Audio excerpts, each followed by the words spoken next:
worst idea of all time. It's the worst idea of all time. It's the worst idea of all time. Season 2. Welcome back. Or no, not for you, just for us. Welcome to the worst idea of all time. Worst idea of all time, episode 3. And have we got a story for you? So it is. Now, well, it must be like 2 a.m. now, right? It's certainly Surely. late. Okay, so it's 2 in the morning on a Monday, and Guy It's and I. Tuesday now. Yeah, it is technically. It's St. Tuesday. Patrick's It's- Day. Hey, happy St. Patrick's Day. God. We're roaming around the neighbourhood, just like on the street, just walking about, and we just thought that we recorded a whole 35-minute podcast, and I looked down at my recording device, and it had some sort of error. We certainly recorded a 35-minute, or we certainly had a 35-minute conversation in the style of a podcast. I can't believe the spoon thing is lost Don't worry about it. to the sands of time. Look, That is a tragedy, bro. do you know what the Oh my real tragedy is? What we have God. to do is take all of that and just throw it out the window. Forget about it. No way. I am not prepared to let go of that. Oh man. Oh, fuck. And the thing is, it was really tough to get through that conversation. The walk So was a hard. wonderful distraction, God. but we were damn. labouring through it for parts. We hit a few highs. It's not relevant anymore. You'll never hear it. Fuck me dead. This is a real blow. So quite literally, as we were about to turn on to the home stretch, literally the street on which Tim We've lives. just done like about a 3-kilometre jaunt through a park and down to the water's edge. So as we turn We're onto the changing home course. stretch, we find out the podcast hasn't recorded. Oh, fuck my Tim looks me in ass. the eye.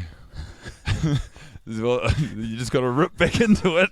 We literally turned around and are now walking back along the path From whence we came. from whence we came. So Jesus fucking not only have we Christ. just watched Sex and the City 2 for the third time, we've had a discussion about it for the third time. This is the fourth discussion we're going to have about it. So it's going to come with a little bit of a weird flavour, probably the seasoning of a different dish. Although, okay, you know what? Let's treat that first one as a warm-up. Like we were just getting As a our... loosener. Stretching our legs out. Yeah. So here we are. Here we bloody are. I'm not taking this recorder out of my hand either, so I can just keep an eye on it the entire time. Because if it tries to pull that shit again, well, I don't know why I'm threatening technology. It's not going to respond to it, either poorly or well. So Sex and the City 3, for those of you who are curious, Sex and the City 2, for those of you who are curious, is becoming more difficult by the week. Unsurprisingly, a lot of people told us this would happen. It's a very long movie. It's not easy to fit into a day or a night at any point. I think that's the main thing that's bothering me, especially seeing as we're recording 2 podcasts now, is the time-consuming nature of this. You have to write off pretty much an entire day to do it, unless you are prepared to walk around the neighbourhood at 2 in the morning talking into a microphone. That's right. Like I mean, a fucking crazy person. No. Like an absolute lunatic. we've found the cheat sheet, mate. What do you mean? Found the best way to go about our business. Well, it clearly isn't, because we just failed on our first attempt. It's terrible. Could we stop talking about the Okay, first sorry. attempt? Okay. I'll let We it go. were on a break. Good Friends reference right there. For those who weren't catching up, that was a Friends reference. Ross and Rachel. You so- remember that? It was a very pleasing story where people get what they deserve, and there's Although nice it kind of- arcs that happen. The wind wasn't in its sails so much in season 9. Even just saying season 9 of anything, though, you know it's going to be getting a little long in the tooth. What made it to a good 9 seasons? I can't really. Simpsons? Simpsons Yeah, did. yeah, absolutely. That It was part of the still golden peaking years, out, wasn't yeah. it? That's the only South one I Park. can think of. Oh, yeah, South Park. Cartoons, it turns out. Yeah, that's what you want to put your money into. That's where you want to chuck your bitcoins and your euros. Chuck them in behind animated series. Yeah. Imagine if they made a cartoon series of Sex and the City. I reckon it would actually work surprisingly well. That it'll be drawn like Barat styles, where their heads are enormous and their eyes are pretty big and their tiny bodies are like impossibly proportioned. Yeah. I think if we were being faithful to the movie that we just watched, they would. I think if they were trying to sort of revive the goodwill and enjoyment people gained from watching the TV series, they'd have to draw them in a different style. Than what I described? Yeah. No. Yeah. Well, they didn't placate any of the fans by making the movie, which we ultimately saw. No, I know. That's Because what I'm it saying. sucked. If they're going to do that, it's not going to be a cash grab. want to you're win saying, back favour. Oh, I see what you're saying. So the cartoon series is an apology for Sex and the City 2.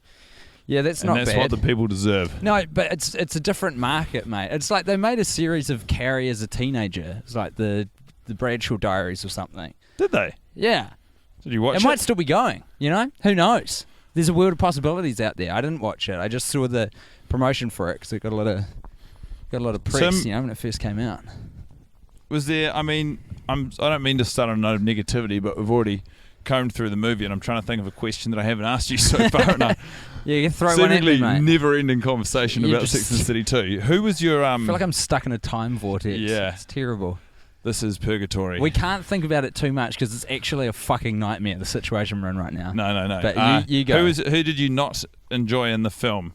Like, was there any character which particularly grated you? I mean, they're all capable of greatness. That's meant to be a pun. That was a very good little example of wordplay there, mate. Thank you. So what was your question again? Who grated me? Who grated you? Who really got on my tits this week? Yeah. Who was the cheese grater?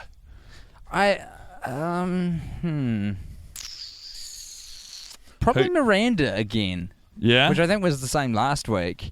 I don't have a good defense for it, and I'm like really nervous that it's just because she's got very orange hair.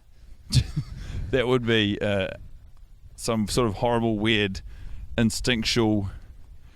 Well, it's fucked up, is what it is. Yeah, it's because real I mean, fucked up. I'm part ginger myself. With Yeah, a very you do. orange beard. You do grow ginge. My facial hair is orange. I actually thought I remember sticking up for her last Ginge week, brothers, mate. and enjoying her through the first half of the film, and then sort of turning on her eventually. This week, I did not find her particularly pleasant either, and I think part of the reason why is her role amongst the group of friends. Yeah, is it's an admirable one, but it's ultimately thankless, particularly in the context of 4 moronic friends holidaying in the Middle East. Because by virtue of the fact that she has to explain everything to everyone, she's going to wind up sounding the most blasé, condescending, and offensive towards an entirely different... You're right. Those are the 3 things she sounds. She is the Pokédex of the situation. She is Professor Oak. She's the one explaining what the Pokemon in the Middle East are like. You know? Did you know that in Arabic this is how you say thank you and it's culturally insensitive to show your tits to everyone? Oh, thanks, Professor Oak. It's a big hand. A big hand. Or help. Both. You know, you pick. What Pokemon would you choose, Tim? What, in the Middle East? No. Norino, I think it was called. Oh, wow. Did the world of Pokemon, did their continents correspond to real world continents? No. In fact, the map is based on something, and I've got a feeling it's Japan itself.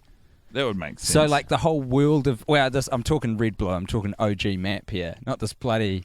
there's 600 Pokemon all of us. I'm talking 151. Yeah, I'm talking... I learned all 151, and then when they released more, I said, fuck you, I just finished that. I'm out. Do you know... I can't remember if I've said this on a podcast or not, but when we were going to LA... I was dead set on getting the new Pokemon on a DS. I was going to buy a 3DS. I went into the store, credit card in hand, excited, went in there, looked at the back of whatever they're up to, Pokemon X, I think, or Pokemon Y, and I was like, this is too complicated for me. Like, it's gotten too... There's too much going on this back panel here. I completely agree. And I walked out of the store, I didn't spend a cent. So what does that tell you? Nintendo used to be the ones who were, keeping it fun and keeping the gameplay important. That's nothing to do with Nintendo and everything to do with you. What do you mean? Times are going to keep changing, Tim. You're an old man now. Oh, Jesus. You're a stick in the goddamn gaming mud. God, you're right.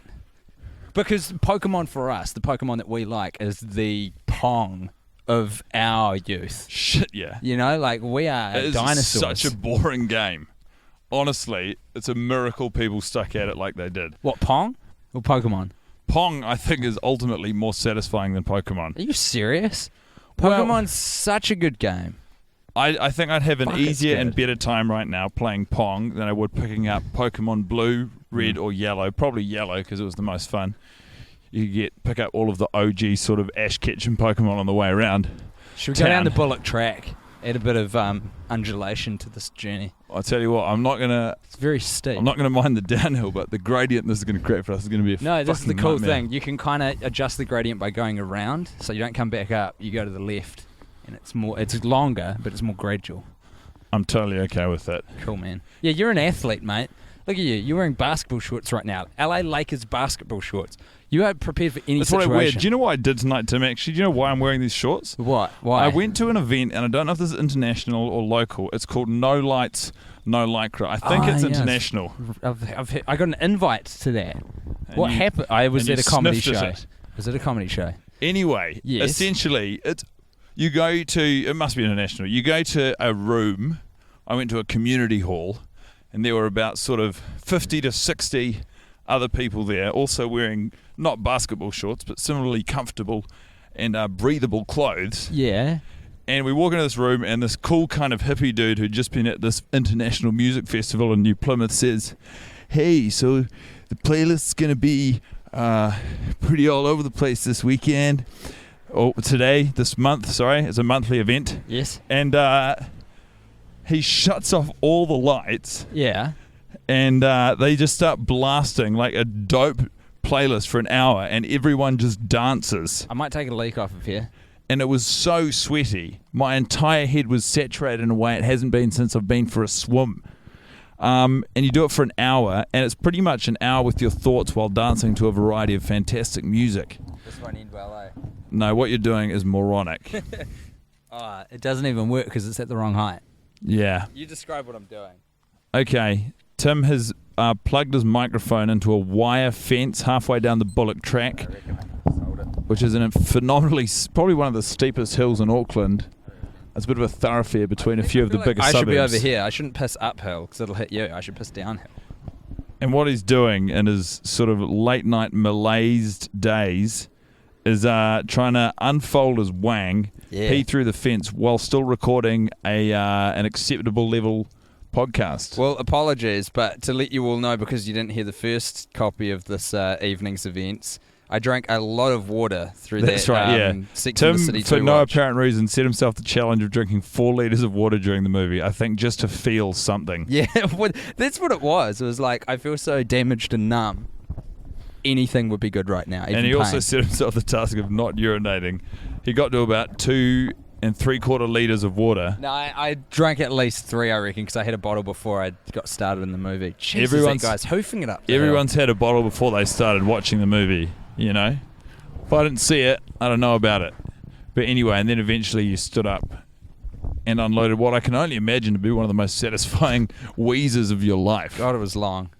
Unspeakably long. That so is- we shan't speak about it. That is, you know how they say different things are 1/8 of an orgasm? Like a sneeze is 1/8 of an orgasm? I think it's the only thing that people say is. And a yes. horse bite, they say. A horse bite. Yep, that's what they say. They What do you have mean? obviously This been is- running around town spreading all sorts of rumours about God knows what. But the 2/8 of an orgasm I know of are... Actually, do you know what the third one would be? Probably being touched by a feather. Are you making these up as you go along? No. Because I've never heard the horse bite one, and the feather thing you sounded very unconfident about. Does the feather thing not sound true to you? It doesn't sound true to me. Nor does a horse. Do you mean a horse bite like when When someone pinch your sort of hand down pinches on your your hand leg? on your leg. So not Yeah. if you receive a horse bite. Anyway, I'm saying that like a wee that has a steady stream and lasts for over a minute Yeah. has got to be also 1/8 of an orgasm. You just, I don't know if this So is what a I'm saying- gender-specific thing, but you just feel proud of yourself as well. You're like, look at all I that. don't think that would be gender specific at all. I think just Do you think girls get real the psyched when they sense of just- release. You're carrying around like over a litre of something Yeah. and then you just let it all go. In my case, well over 2 litres of something.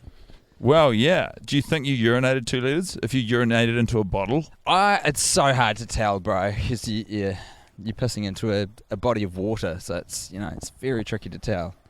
And toilets are always finding their level as well. I found in America they have quite a high water level. Yeah. In New Zealand it's very low, Yeah. but in America it's so high. And if you're dehydrated enough and your urine's running yellow and you do a wee, by the time you're finished, it looks like you've filled up this tremendous basin of water with your urine. I thought it was a very satisfying experience. I remember when I went to Mexico, that really freaked me out how high the water level was. Everything else I was fine with. The only thing that got me was the incredibly high water level in the toilets. You're an interesting man, Tim Batt. Did you have a shining light this week? I did. I'm not going to change it from what I did before. You're the only one who knows that it's a repetition, so I don't know why I'm even bringing that fact up. But there's a moment of acting that Sarah Jessica Parker acts, which I think is really sublime. And she's having dinner with Aiden. She's about to cheat on her husband in Abu Dhabi. And Aiden pulls out some photos of his kids, his family, and Sarah Jessica Parker, what's her name, Carrie, she brushes the food off her hands. She does it with her other hand. She does a quick brush, and then grabs the wallet off him to look at the photos. And there's just something very naturalistic about the action. It's nice, I bought isn't it. You did? I bought it. Yep.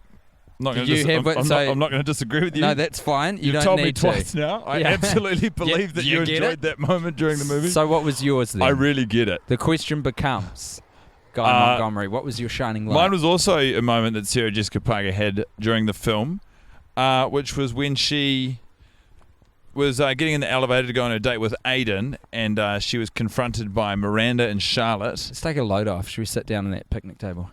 It's getting mighty creepy out here on the worst idea of all time. Sitting underneath some scraggly pine trees on the corner of like a pretty busy intersection. We'll see him coming. It's fine. We'll definitely see him coming. We're the creepy ones. Oh, right. We're creepy. Oh, well, we're not going to do anything bad. Aren't we? Anyway, she's in the elevator on the way to the date. We've been walking for about an hour. That's why it's so good to sit. I'm trying to struggle through this shining light. Yeah. Sorry, elevator? Yeah. My heart's not in it. No, go on. We've got to, shining light's important, mate. You got to have the And she says... I'm just scanning for psychopaths. You're sending me mixed messages here.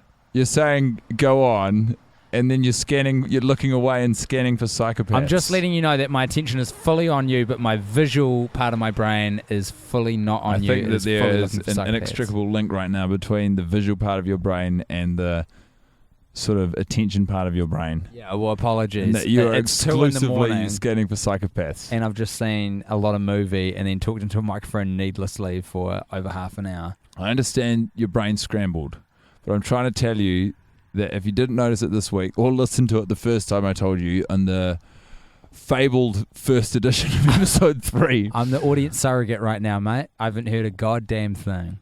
I wonder if all of the audience is sitting in parks at 2 a.m. right now just scanning their surroundings. My money's going to be on no, but, nothing's impossible. Sarah Jessica Parker says, "You're crazy in Abu Dhabi" to Charlotte, while she's in the middle of obviously being a bit crazy in Abu Dhabi. And I think that's very funny. I think for her to... You're crazy. You're crazy. You're crazy in Abu Dhabi. I think it's funny when someone is losing it and then accuses someone else of losing it. I think that as a comic thing, I think that's quite a funny... It's always a funny moment, isn't it, when you see a character backed into a wall and just fling their arms wildly in every direction? Yeah, and just to see what happens. Anyway, that was it. Sarah Jessica Parker is a really, really good actor. No one could accuse her of otherwise, I don't think, in their right mind. She is a good actor. And I tell you something else. I would say she's probably worked very hard. She's got a phenomenal body in this here movie, and the producers can't get enough of it. She's bloody whipping off her top at any given opportunity, and the scenes don't call for it. You commented when we first see her going to bed in the movie when she's at the wedding in the hotel room with Big, that she's wearing a lot of nightwear. Yeah. And I counted that. I think what's happening and why she's so happy to whip her kid off throughout the movie is that they have to cram as many clothes into it as possible. Yeah. They have to cycle through as many potential outfits and items. To name check all the sponsors, basically. Yeah. And so that's why she's going to bed in like 7 different negligees. And she's... Well, my issue was only, let's call a spade, mate. The quandary that I had is she's wearing a bra and a negligee type thing. And my thought is, you're in bed with your husband, like... my understanding was that wearing bras to bed very uncomfortable. I also have a similar understanding, but get those things off. This is the virtue of the bra for $7,000 by Christian Dior. Is it so comfortable you won't be able to sleep without it? I see. So not only is it not an impedance to sleep, it's actually an aid. That's right. Our Diamante encrusted bra will not jab into your sides and make you bleed onto your 5,000 thread count Egyptian sheets. It will aid your sleep. It will be a security blanket. It will remind you that you're a valued member of society. I've got Egyptian cotton sheets. What's the thread count on those bad boys? Ah, fuck, you've caught me unawares because I used to know. I think 500. The thing is with Egyptian cotton sheets is you have to get the ones that say either the word pure or 100% pure Egyptian cotton sheets. Because you sound like a schmuck. if you don't, then they can just whack any amount in and call them Egyptian cotton. So it could be like 10% Egyptian cotton and they're calling them Egyptian cotton sheets. What if The it's... thing is, though, I can't feel the fucking difference, to be honest. I paid a lot of money for those sheets. I It's put it 'cause all you on my got- credit it's card because I 'cause didn't have the money. You got had, bro. I did. Someone gave you the exact sales pitch you just gave me, which is you have to pure. You have to buy the one that says pure. No or one assisted me with that sale. I was So what, did you just rationalize that yourself while Yeah. you marched up to the counter with your counterfeit by Egyptian myself. sheets? By myself. They weren't counterfeit. I'm just saying I've got the real ones, but they're not really worth it. Charlotte's a real pain in the ass. She's a real bloody cold fish in a wet blanket. She's with a real 10% Egyptian cotton sheet passing itself off as actual Egyptian cotton sheets. She presents nothing but problems. Her life, I don't think, is going particularly well. She doesn't want to go to Abu Dhabi. The girls drag her along.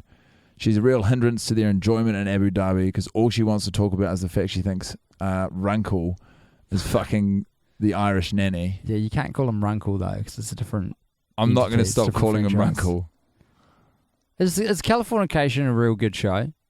Did it keep being the first, good? I don't know. I watched the first 3 or 4 seasons. I watched maybe all the way up until he fucked it up with Karen again after they were happy or something.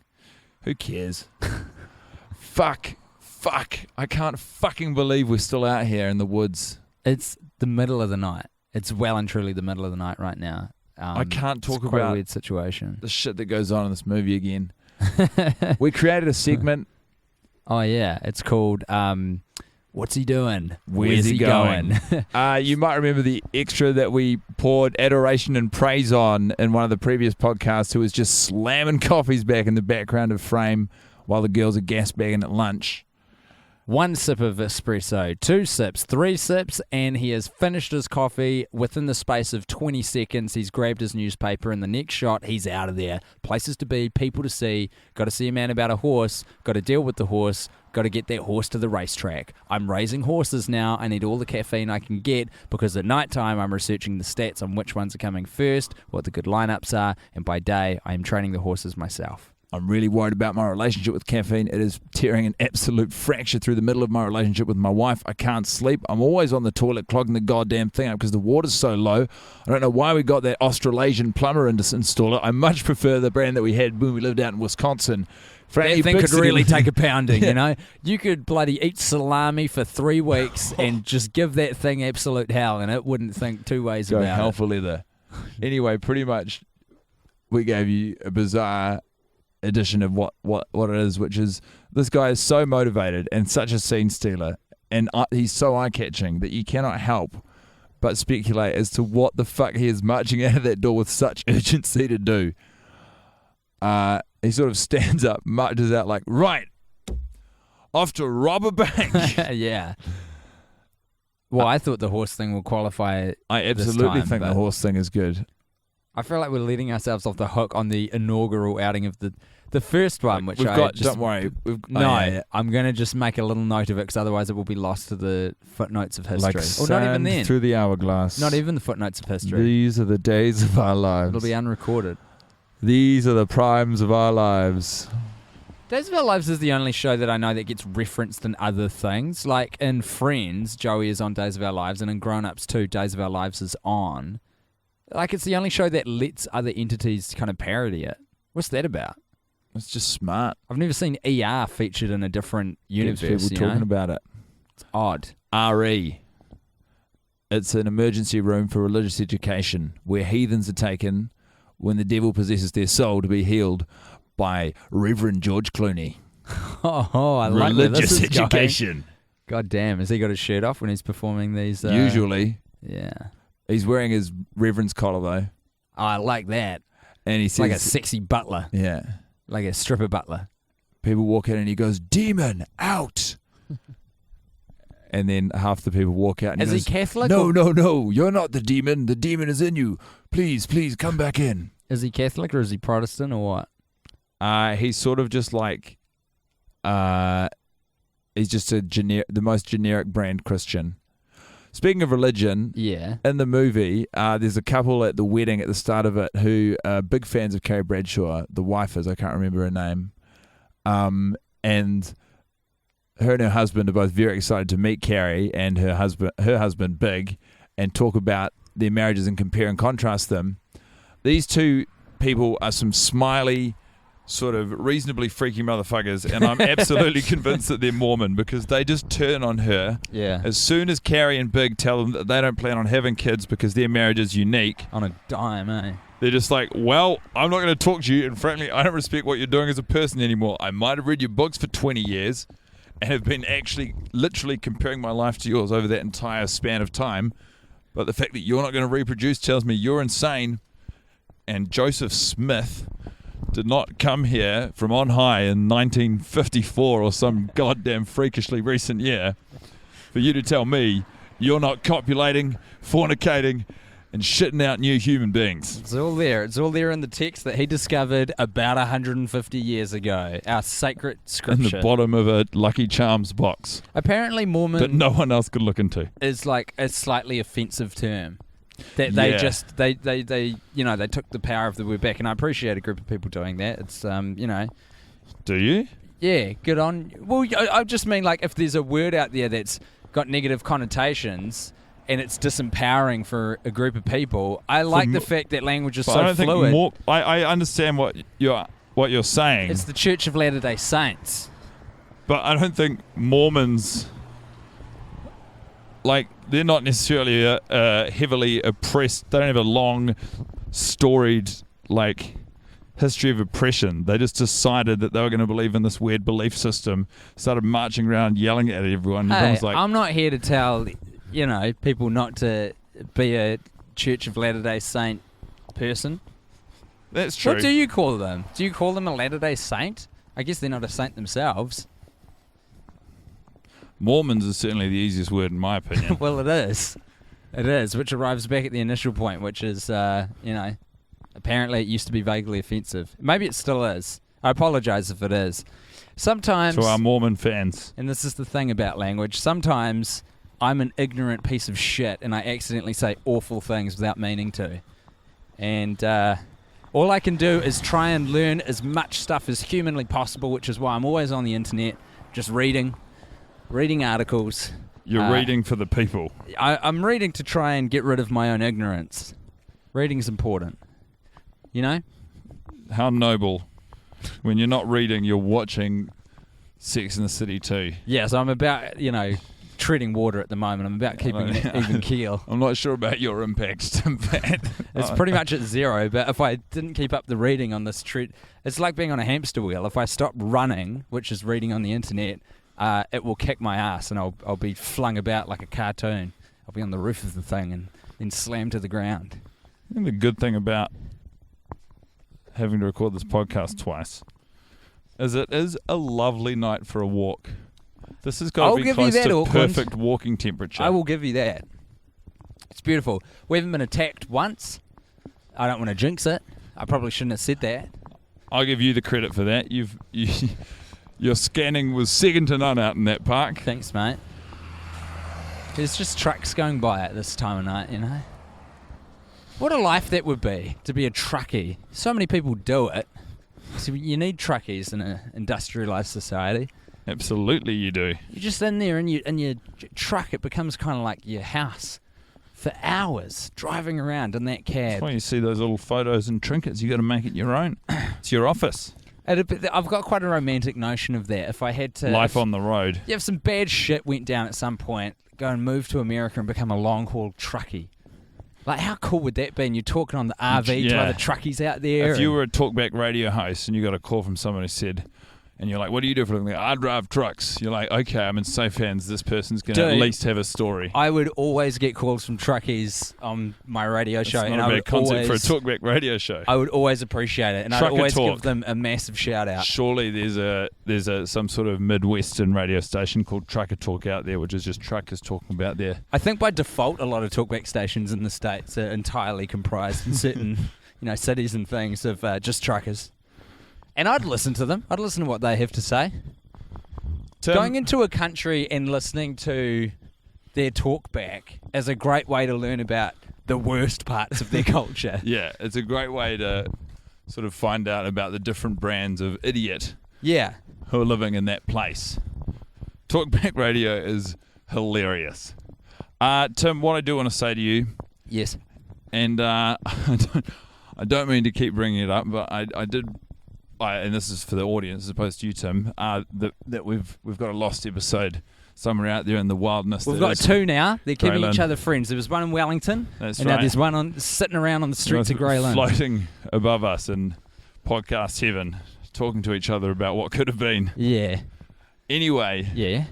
that this movie, and I think what makes it such a different beast and such a different experience from Grown Ups 2 is it's python-like nature. It has the spirit of a great python. That is to say, there's nothing quick about the way it kills. Yeah. It just coils itself around you, and like a vice, it draws all of the air out of you and suffocates you in a way that means early on when you're watching the film, you can sort of entertain positive ideas, and there's a lot of chat around funny things that are happening, and you've got quite spirited and enthusiastic points and things to say about it. But as the movie goes on, once you clock the 1 hour, 32 hour mark, Yeah. it saps everything that remains for you. It's just a fight for life. By the time it finishes, you're just absolutely lying on the ground, gasping for air, thinking, thank God that's over. And you've pretty much blacked out. You're so right. It probably, ultimately, where this is leading is it will lead to a worse podcast this season. All I of don't the think episodes worse. will be... I do. I fully believe that. I'll put my name on it. I'll stick my name to that. These will be worse... It has been a fear I've entertained, but I've never less said it out entertaining loud. podcast than last season because of the nature of the movie, which you could take in a really meta way and accept the fact that we're in more pain, therefore it is funnier, so you can derive your own implicit pleasure out of hearing that. But in an explicit way, it's just two really tired, beaten down, strangled people trying to come up with shit to say after a really long movie that is just so inconsequential. And if it was consequential, it's in the wrong direction because it's so offensive. You know? Yeah, I hear you. I hear what you're saying, Tim. This hill's something, isn't it? Yeah, I got a reasonable sweat on now. It's good. Can't recommend No Lights, No Lycra enough. I felt so good after that movie. So zen. Sort of like yoga. You mean it's after the activity, not the movie? Yeah. Yeah. But the movie's playing tricks with my mind, Tim. But, it's sort of like after, if you've ever done yoga, which I've done a total of one time or something, but the feeling you get afterwards when you walk out and you've had an hour in your own mind and you sort of come to, you're at ease with it. And you feel very relaxed and like everything is okay in the world. The contrast I feel right now of having spent 2.5 hours watching Sex and the City 2 with you and about 1 hour talking about it is staggering. Honestly, I thought you were going the opposite direction with that. I thought this was going to be an uplifting tale about how it's actually put you into a zen-like point of No. maybe not happiness, but contentment. What I'm saying is the power of this python Yeah. has strangled out the memory of the very positive experience I had earlier tonight. Oh, jeez. Well, on that glorious note, the reason why I want to wrap this one up, Monty, is I just don't want to risk anything on this one not working. So Yeah, I mean, I'm going to hit the stop button it and would really be a hope that pretty this recorded. phenomenally bleak soundscape as if this got wiped and then we just I had to don't know roll what- straight into a third one. That would be absolute lunacy. So hopefully this is the one you're hearing. If it's not, I don't know how If this you- would get yeah. out, but pray for us. If you're out there, Get back in the internet. We need you.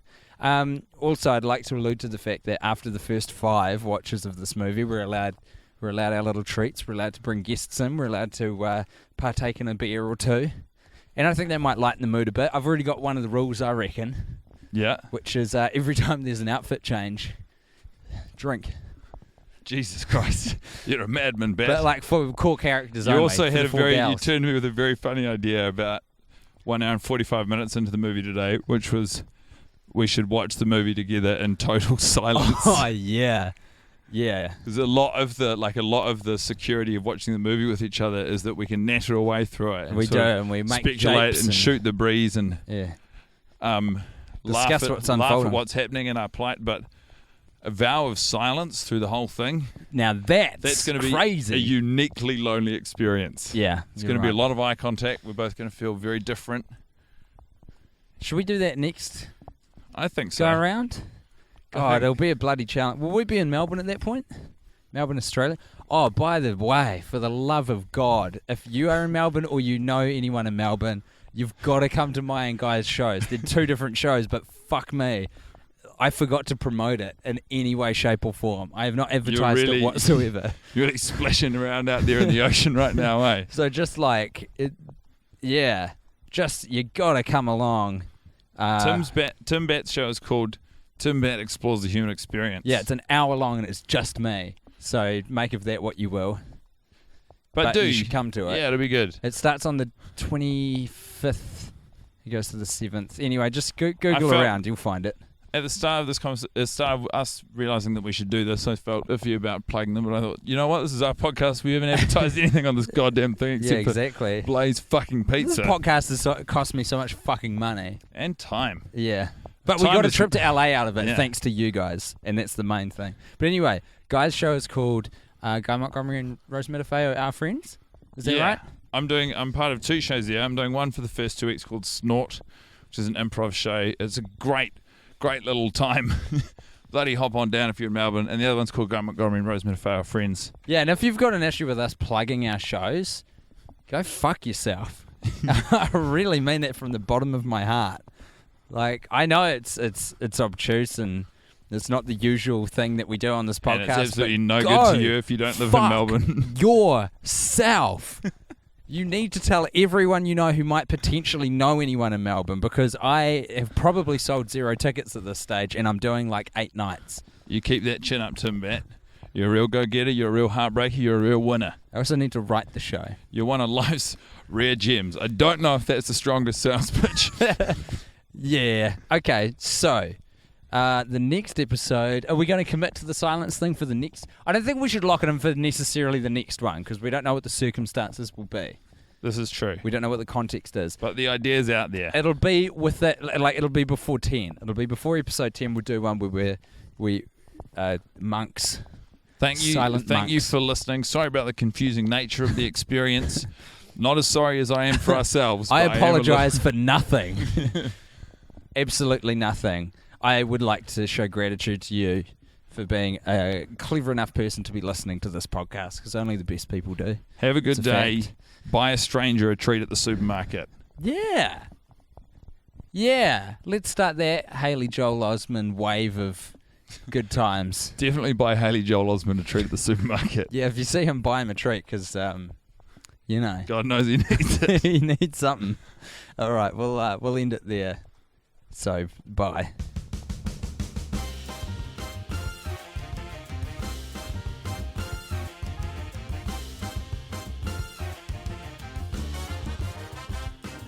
It's the worst idea of all time. It's the worst idea of all time. It's the worst idea of all time.